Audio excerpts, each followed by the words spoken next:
మహారాష్ట్రలోనూ భారీ వర్షాలు కురుస్తున్నాయి. విస్తారంగా కురుస్తున్న వర్షాలతో నదులన్నీ ఉధృతంగా ప్రవహిస్తున్నాయి.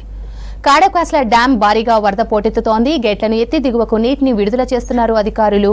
దీంతో ముతా నది ఉధృతంగా ప్రవహిస్తోంది. ఎక్తానగర్లోని ద్వారకా బిల్డింగ్ బేస్మెంట్లోకి భారీగా వరద నీరు చేరడంతో అందులో ఉన్న వారిని సురక్షిత ప్రాంతాలకు తరలించారు.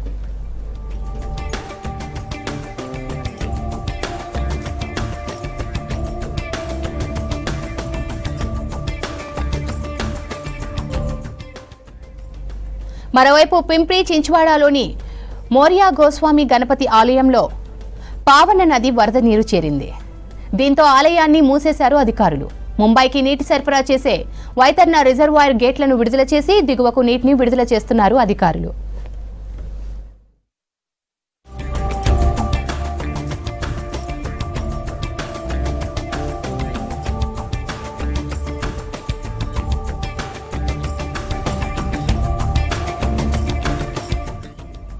ఎక్తానగర్ వరద బాధితులను ఆదుకోవాలని సీఎం ఏక్నాథ్ షిండేను కోరామన్నారు ఎంఎన్ఎస్ చీఫ్ రాజ్ ఠాక్రే. ముతా నది ఉధృతి, రివర్ ఫ్రంట్ డెవలప్మెంట్ ప్రాజెక్టు చుట్టూ ఉన్న చట్టవిరుద్ధమైన కార్యకలాపాల గురించి చర్చించామన్నారు. వరదల్లో మరణించిన బాధిత ఫ్యామిలీలకు 10 లక్షల చొప్పున పరిహారం ఇవ్వాలన్నారు.